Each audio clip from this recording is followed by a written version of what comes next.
Covid के दौरान PM care fund के नाम से पूरे देशवासियों से पैसा लिया गया, आज तक उसे आरटीआई के दायरे से बाहर रखा गया है।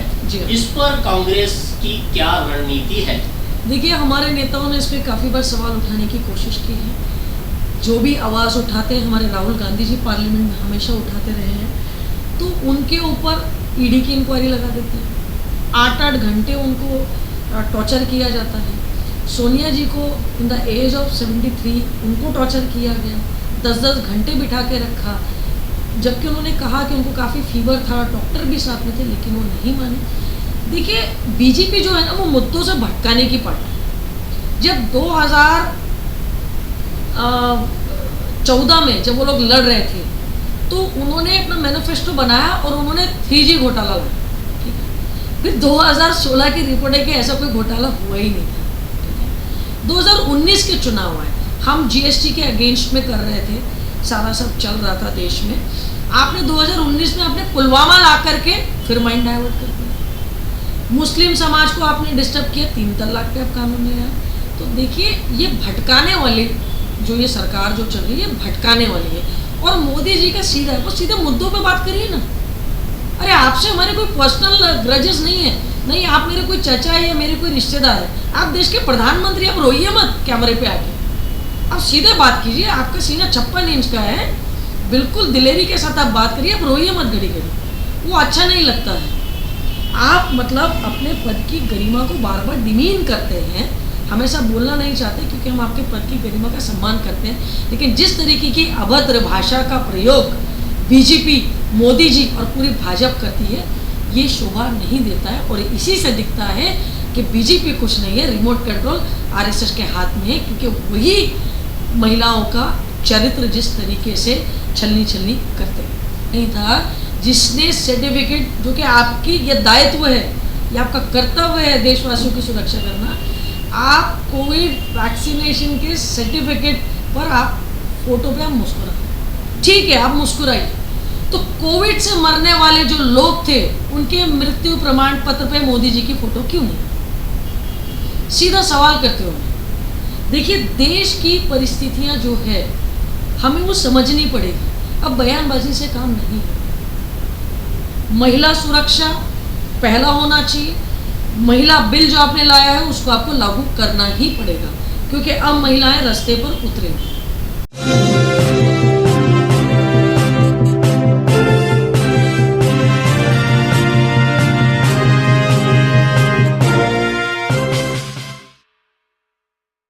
सभी को मेरा जय हिंद। मैं नुसरत अली, इस वक्त मैं अखिल भारतीय महिला कांग्रेस में काम कर रही हूँ। कश्मीर की जिम्मेदारी है मुझ पर। महिला कांग्रेस की नागपुर की पूर्व अध्यक्ष रह चुकी हूँ। मैं खुद एक नेशनल क्रिकेटर रह चुकी हूँ, एक सोशल वर्कर हूँ, और महिलाओं के हित में, युवाओं के हित में, पीड़ित के हित में काम करती हूँ। इस वक्त जो माहौल देश में चल रहा है जी, मैं अगर बात करूं, दिल्ली में तो पूरा केंद्र है, गृह मंत्री वहीं पे है, प्रधानमंत्री भी वहीं पे है जी। एक महिलाओं के सशक्तिकरण का केंद्र सरकार के द्वारा, मोदी जी के द्वारा नारा दिया जा रहा है, लेकिन कहीं ना कहीं एनसीआरसी की रिपोर्ट कहती है कि महिलाओं के ऊपर प्रतिदिन 6 से 8 बलात्कार हो रहे हैं। दिल्ली के अलावा रिसेंटली महाराष्ट्र की भी यही रिपोर्ट है। ऐसे में आप भाजपा की केंद्र सरकार को कैसे देखते हैं? देखिए, मैं पूरी तरीके से इस चीज़ का मैं बोलूँगी कि जो मोदी जी बोलते हैं वो कभी भी नहीं करते। उन्होंने महिला आरक्षण बिल लाया, गली से लेकर के दिल्ली तक आप बहुमत में थे, लेकिन 2024 के विधानसभा चुनाव में आप उसको लागू नहीं कर पाए। मतलब कहीं ना कहीं आप बड़ी बड़ी बातें और वड़ा पाव नहीं खाते वाला सिस्टम आपका है। मतलब आप बोल ज़रूर रहे हैं, लेकिन कर नहीं रहे, जबकि आप पूरे बहुमत में हैं। आप अच्छे तरीके से कर सकते थे, लेकिन आप उसमें सफल नहीं हुए। लाल किले से प्रधानमंत्री ये ऐलान करते हैं कि महिला सुरक्षा मेरा पहला दायित्व है, महिलाएं इस देश का गौरव है, 3-3.5 घंटे बाद बिल्किस बानो के अपराधियों को स्वागत सत्कार और सम्मान के साथ रिहा कर दिया जाए। मतलब आप क्या सिद्ध करना चाहते हैं? माइक पर आप महिलाओं के हक में बात करते हैं, उनकी सुरक्षा पे बात करते हैं, और जैसे कि मैंने कहा गली से लेकर के दिल्ली तक आप बैठे हैं और आपने बिल्किस बानो के जो अपराधी हैं उनको आपने बरी कर दिया। ठीक है, विपक्ष मजबूत था और बिल्किस बानो फिर से लड़ी और उसके साथ मैं देश की सभी महिलाएं लड़ी, तो वापस उनको जेल में जाना पड़ा। लेकिन ये क्या हो रहा है देश में? मणिपुर 1.5-2 साल से जल रहा है, लेकिन आप उस पर बात नहीं करते हैं। तो एक पेशेंस जो है महिलाओं के वो खत्म हो चुके हैं, वो अब पॉसिबल नहीं है। तो अब मुझे ऐसा लगता है कि केवल बातों से नहीं होगा। आप पावर में है, आप महिला आरक्षण जो आपने बिल लाया है आप उसको लागू कीजिए। हमारी राष्ट्रीय अध्यक्ष अलका लांबा जी ने राष्ट्रपति जी से मिलने का कई बार समय मांगा, कई बार हमने अप्लाई किया, लेकिन हमें अपॉइंटमेंट नहीं मिली, वो रिजेक्ट हो जाती है।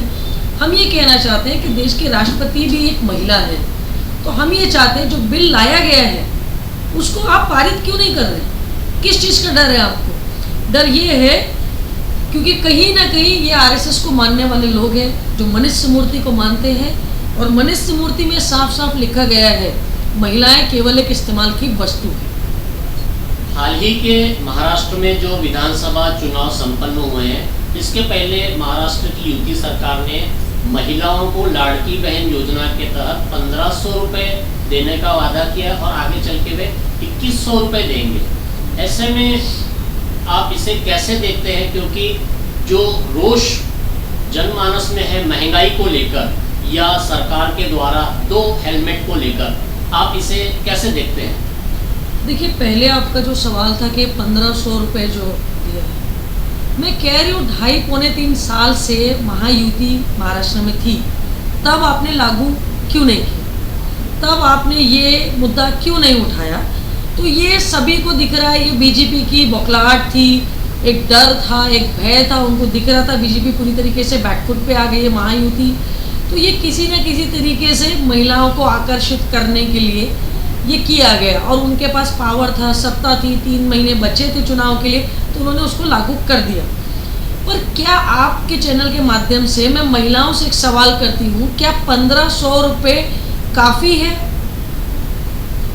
जो यूपी और बिहार में हम लोग सुनते थे, अभी बालापुर में महाराष्ट्र में हुआ, यहाँ बच्चियों की इज्जत धोखे में है, बच्चियों की इज्जत लूटी जा रही है, तो क्या ये 1500 से उसको ढाकेंगे?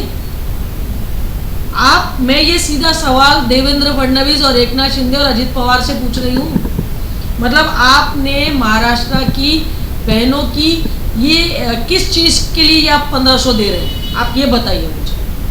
1500 देने से नहीं होता, सिलेंडर के दाम कम करिए। अभी सरकार बनी भी नहीं है आपकी, ठीक है, आप चुनाव जीत गए हैं, लेकिन अभी तक आपका शपथ ग्रहण नहीं हो, लेकिन महंगाई बढ़ गई है आपकी। तो मतलब एक जो होता है सिस्टम कि सत्ता पाने के लिए हम किसी भी हद तक जा सकते हैं, वही महायुति ने किया। मोदी सरकार ने 2014 में और 2019 में ये वादा किया था कि 2 करोड़ रोजगार दिए जाएंगे।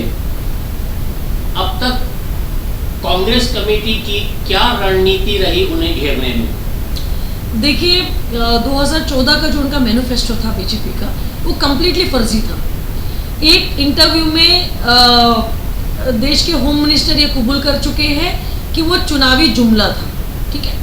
2 करोड़ नौकरियां प्रति ईयर, मतलब एवरी ईयर 2 करोड़ एम्प्लॉयमेंट्स आप कहाँ से लाएंगे? आपने उसका खाता तो बताइए कि आप जनरेट कहाँ से करेंगे।